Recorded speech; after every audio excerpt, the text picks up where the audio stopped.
तुम्हाला इथे प्रश्न पडला असेल की इडली प्लेटमध्ये इडलीचे पीठ न टाकता हे काय टाकलंय, पण आज आपण इडली पात्राची अशी कमाल बघणार आहोत। आज आपण अतिशय वेगळ्या पण सोप्या पद्धतीने आणि कोणीही सहज बनवू शकेल असे साबुदाण्याचे पापड कसे बनवायचे ते बघणार आहोत। या पद्धतीने जर पापड केले तर 15 मिनिटात 100 पापड बनून तयार होतात आणि हे पापड तळल्यानंतर तिप्पट चौपट फुलतात आणि मस्त कुरकुरीत पण होतात। चला तर मग रेसिपी सुरू करूया।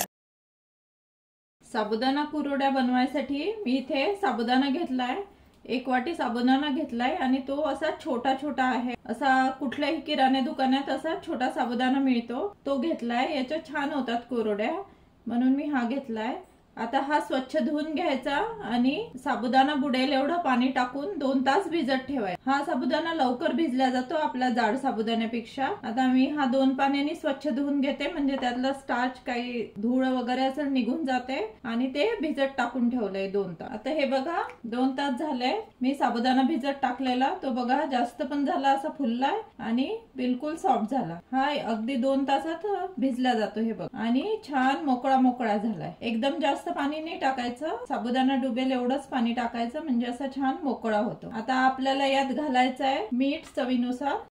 तर मी साबुदाण्यातच मीठ घालून टाकते आणि मिक्स करते म्हणजे सगळ्या साबुदाण्याला व्यवस्थित मीठ लागलं जाईल आणि आपल्या कुरवड्यांना पण व्यवस्थित मीठ लागलं। बघा किती छान मोकळा मोकळा झालाय, असा मोकळाच साबुदाणा हवाय आपल्याला। आपण या कुरवड्या इडली पात्रात बनवणार आहोत म्हणून मी इथे इडली पात्राचा एक प्लेट त्याला आता तेल लावून घेते। याला व्यवस्थित तेल लावून घ्यायचं। तेल लावल्याने काय होणार की लवकर मोकळ्या होणार, त्या चिपकणार नाही, त्यामुळे याला तेल लावून घ्यायचं व्यवस्थित।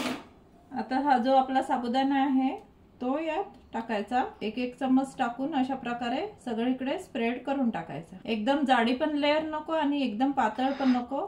आपण अशा कुरवड्या बनवायला गेला तर प्लेट वगैरे जमा करा, हे करा, ते झंझट यात नाहीये। इडली पात्रात एका वेळी भरपूर अशा कुरवड्या बनतात आणि जास्त वेळ पण नाही लागत, अगदी आपल्या 5 मिनिटात तयार। जोपर्यंत मी साबुदाणा प्लेट मध्ये टाकते तोपर्यंत मी इथे इडली पॉट मध्ये पाणी गरम करायला ठेवलंय। बघा पाणी गरम झालंय। आता यात माझ्या 3 प्लेट्स बसतात, तर आता हे मी प्लेट्स अशा ठेवून घेते।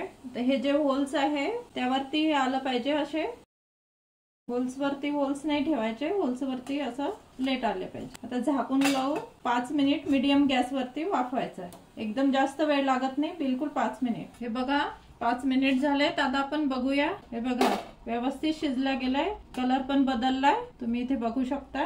हे बघा आता हे काढून घ्यायचे। एका वेळी माझे 13 पापड तयार झाले। थोडी वाफ जाऊ द्यायची 1 मिनिट, नाहीतर मग एकदम चिपकून जातात ते। एकदम जास्त थंड पण नाही होऊ द्यायचे आणि हे बघा व्यवस्थित असे निघाले जातात। आणि अशा प्रकारे एखाद्या मी इथे प्लास्टिकचं एक कव्हर घेतलाय, फक्त असं आपल्याला सोडवायचं असं एखाद्या स्पॅच्युलाने किंवा चमचने। इथे बघू शकता तुम्ही किती छान झालेत आपले पापड, छान असे तयार झाले। हे सुकून बघा असे छोटे झाले। मी हवेत रात्रभर वाळून घेतले आणि नंतर उन्हात वाळून घेतले 1-2 दिवस, तर हे अशा प्रकारे तयार झाले। आता हे आपण बघूया तळून। हे एकदम सोप्या पद्धतीने झटपट बनतात। माझे एका वाटीमध्ये 25 पापड तयार झाले, त्याप्रमाणे तुम्ही कमी जास्त करू शकता। आता हे एकदम तिप्पट फुलतात, हे आकाराने एकदम मस्त मोठे होतात। चला तर तळून बघूया। आता हे बघा इथे मी एक कढाई घेतली आहे, त्यात तेल तापून घेतलंय। आता आपण बघूया आपले पापड।